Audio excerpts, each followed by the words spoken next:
Hi, I'm Summer Beckett reporting for Tiger TV, and I'm here with Mr. Larry Wansly. He's an internationally recognized security risk management and asset protection professional. Hi. It's a joy. Thank you. Appreciate it. I understand that you're a graduate of 1959. How has the school changed since you've been here? Oh, there's so many incredible changes. I'm from the Jurassic Park era, if you will, and technology, the opportunities that students have, information, instant information for them. If you have a question, quite frankly, if you have a question, you can have the answer in seconds, obviously. Not back in my day. You had to go to the library. You were hot stuff if you had encyclopedias at home. So it's changed so dramatically, and for the good, I might add. But the opportunities that technology presents to the students is fantastic. So it can only even get better. And I understand that the class of 1959 was the first freshman class to integrate from Douglas High School. That's right. Yes. What was that experience like? Back during that era, it was a cultural change in terms of what was going on around the country. That was the first integrated class and so forth. But it was a challenging period for a short time for everyone. But we're all kids. We were all kids then, and it turned out to be a very, very positive situation, and it opened up new opportunities for us that came from Douglas, because the resources that we had were very, very minimal. What were your initial plans after leaving high school? My initial plans were, I always wanted to be an engineer. I'm not a trained engineer, but get into the engineering profession. Didn't have any money, but I knew I wanted to go to college, and I went into the Marine Corps. It was, without question, the best decision I ever made in my life, because it served as the foundation, the cornerstone for the rest of my professional career and my life. What do you feel was your greatest post-high school accomplishment? Being named Father of the Year in Dallas, 2008. Oh, so you have wife and children, and Yes. I also understand that you had helped establish TSA, or you proposed a plan and it was later established to create TSA after the attacks on 9/11. I did. I was the head of global security for American Airlines. That was one of my many careers. Post FBI, post Cowboys first. Oh. And but at that time, the airlines were responsible for checkpoint screening. So we contracted those tasks out to private companies. The performance levels, quite frankly, were not that good. And since every violation came across my desk, and every violation had an $11,000 penalty, it was very, very clear to me that we've got a problem.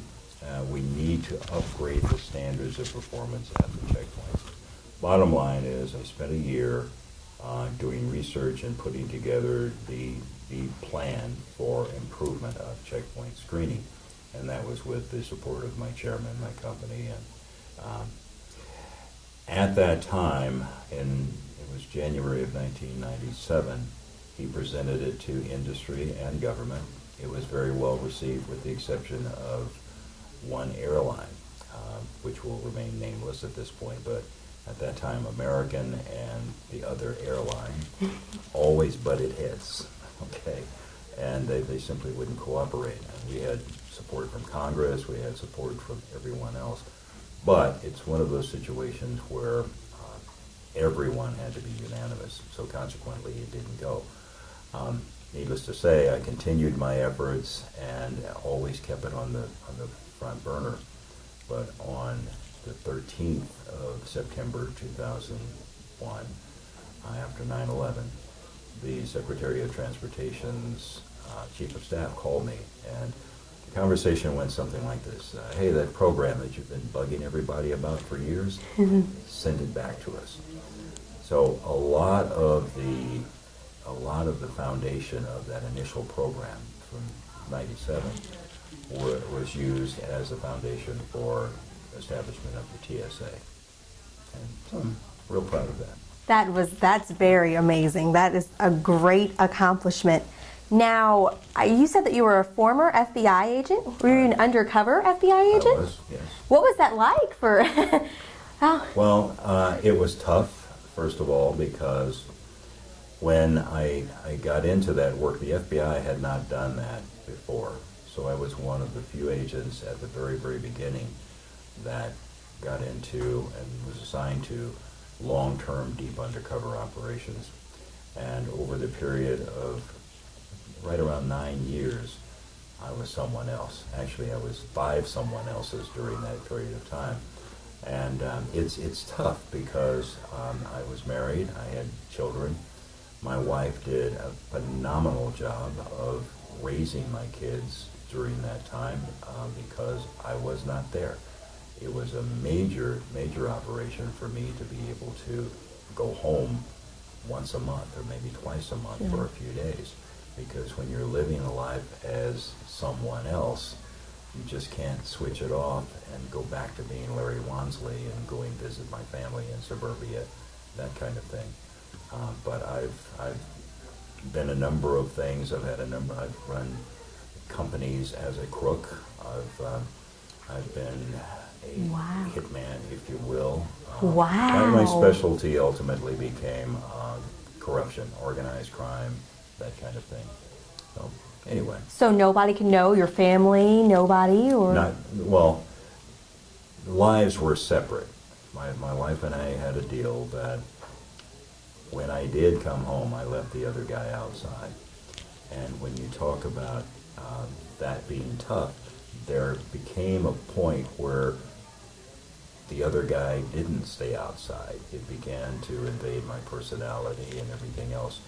And it certainly created some hardships on my family. And that's one of the pitfalls of doing that kind of work. It really is.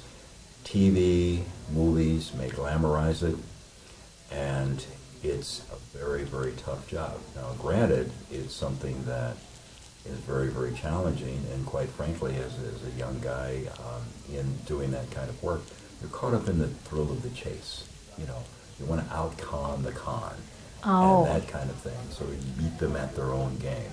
And so you get caught up in all of that, and you become very, very good at it, but it's something that's not for everybody. It really isn't. People will watch TV or the movies and think, I can do that. Well, they don't know the hardships of it. So what are you currently doing, your latest project?